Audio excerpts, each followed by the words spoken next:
kind of a whirlwind. We kind of were surprised a little bit, excited for sure. We were surprised to win, obviously, and just excited and happy, and we're trying to think of our next step forward at this point.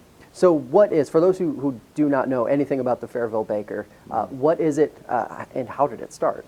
We are like a strictly sourdough specialty bakery. Everything we make has sourdough in it, from our breads to our desserts. And we don't use any of the yeast packets for anything. We do sourdough for our pastries, for our cookies, everything. And it started in our home kitchen as a hobby for me, just like making a loaf of sourdough bread. And from there, I just started making more and more bread to the point where my family was like, we can't eat all this bread anymore. We got to find another outlet for it. So we started giving it away, and then we finally decided to start like selling it at the Newark Farmers Market last year.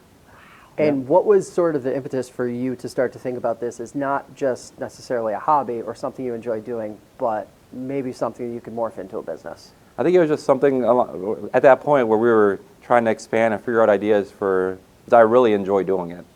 And I've always thought that if you do something you enjoy, you don't really work a day of your life. Yeah. So it's fun for me, I enjoy it, and when we started getting to the point where I was comfortable making more and more, and we as a family worked together on it, we decided to branch out and go out to the community with it. I was going to say, it's a we endeavor. Yep. So you and your family, tell us a little bit about that part of it. Yep, my wife is a huge help to me. She does a lot with the baking and everything. And even my kids, before school started, were helping with measuring things and stuff in the kitchen. They're very helpful. My son is 13 and my daughter is 11, and they both are a huge help in the kitchen. So really cool. Another really cool or interesting thing, at least on the outside here for me, is your background. So you have the culinary background, but hobby, as we indicated starting this conversation, that was not what your career was or is. Talk to us a little bit about that and the balance and how you created that. Definitely, yep. No, in high school, my first real job, quote unquote, was in a restaurant kitchen as like a line cook, and I enjoyed it at that point. But I went into the Navy and the nuclear power program for the Navy after that, and did that for a while. While I was in the Navy finishing up, I went to culinary school at the San Diego Culinary Institute, because I knew I still enjoyed cooking at home and so on and so forth.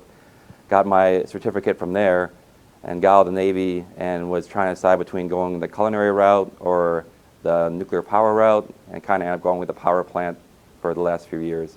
And now I'm excited about the opportunity to be able to get back into the culinary thing, the thing that I enjoy, and do a little bit of it, get back to the community with it. Now, I was going to say, does this mean that the nuclear part of your career or your life is behind you, or is it still kind of a blend between both? We're still figuring it all out. I'm still working full time for the power plant in Gannett up in Wayne County, and right now it's just still like a part-time thing, but we'll see what the future holds, I think, as far as that's concerned. Okay, so let's talk bread a little bit here if we can. Go to your website. The first thing you see is small batch sourdough. Give us a sort of one-on-one overview of what that means for those of us who maybe don't bake as much bread as you do. Okay. Yeah, sourdough, the big difference between the sourdough loaf and a loaf of bread you buy at the store is how it's leavened, and we use a sourdough starter for that, which is basically like a fermented leftover dough, basically. And you use that, and it's a much longer process. So when you buy bread from me at the market or from our home bakery, that loaf of bread started essentially 2 days before you bought it, where the mass-produced bread that you buy at the store will be from mixed to bread in like 2 hours probably. 2 days to 2 hours is the big difference. Wow. Yep.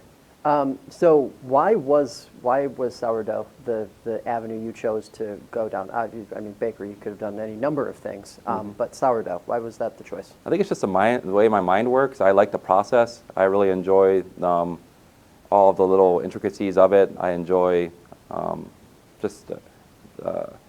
I don't know, just the whole process from start to finish is very interesting to me, and how that sourdough starter is basically, I mean, you can call it alive, like all the different things in it, and it's like a little pet that you take care of, and the whole process is just like, the whole process is very interesting to me. It's exciting to be a part of.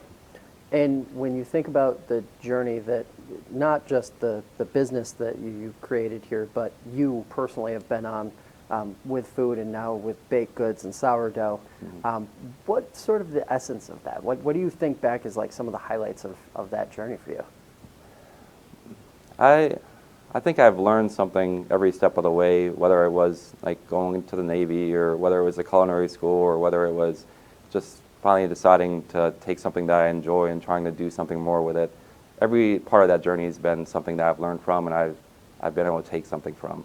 And people always ask me if I'd change anything. I mean, younger people coming up ask me about the Navy or the military, ask me if I would change anything going back, and I would never change anything. I'd do the same thing again if I had the opportunity to go back and do it.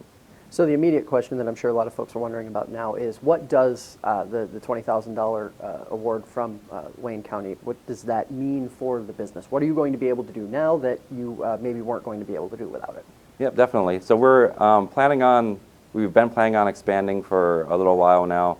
I was planning on going a little bit over the next year or two, starting to find a commercial kitchen space. Because right now we still are a home-based bakery, which really limits everything that I can produce in a day. So we're already planning on doing that. This $20,000 is a huge help for once we find that location, which we're actively looking for right now. Gives us upfront start capital to be able to like purchase the bigger ovens and the bigger mixers and just the more counter space and the trays and the bins and everything we need. It's just a huge help, and we're so thankful for the opportunity it gives us to move forward a little bit quicker. And obviously, early in the process still, but when you start to think about now that you have this momentum behind you, when you start to think about 3 years, 5 years, maybe 7 years, what do you envision for the company now?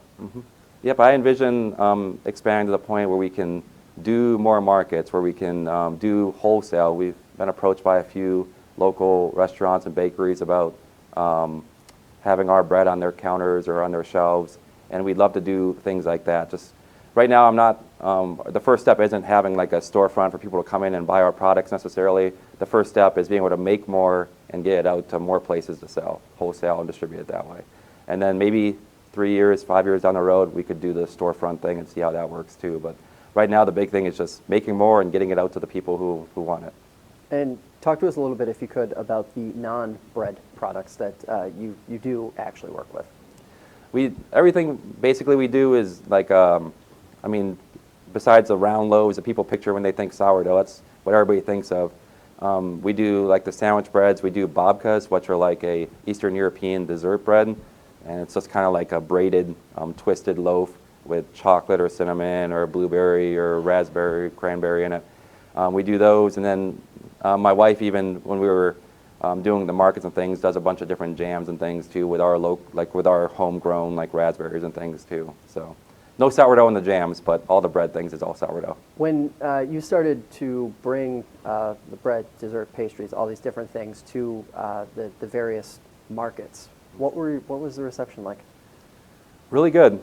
I mean, it's exciting. It's exciting for me to go to the markets. The amount of baking that we do for each market translates to like some long nights. And but to go to the markets and see people excited about your product and see people come back and buy it again is exciting to me, and it's been awesome. We really appreciate the communities at the farmers markets in Newark and Lyons, and just the way that we've been received and the way they've reached out to us. So it's been awesome. That sounded like a very overwhelmed.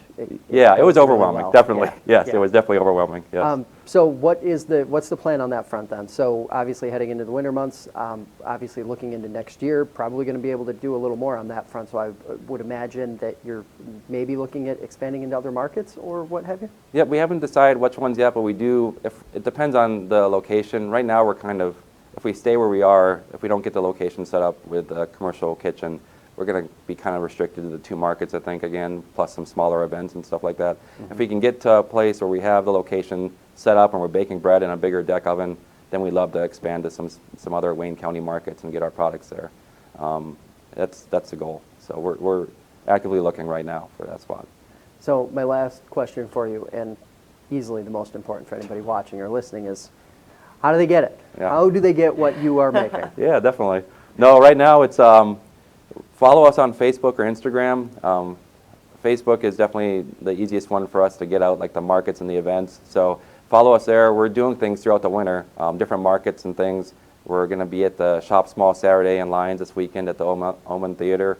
And if it's something where you just can't get out to find us at one of these markets and you want some of our bread or cookies or anything like that, reach out to me through Facebook, through Instagram, through email at thefairvillebaker@gmail.com, and we do pickups right at our home for people if they want to give us 2 days notice. So And the website is thefairvillebaker.com. that's right? great. That's thefairvillebaker.com. Yes.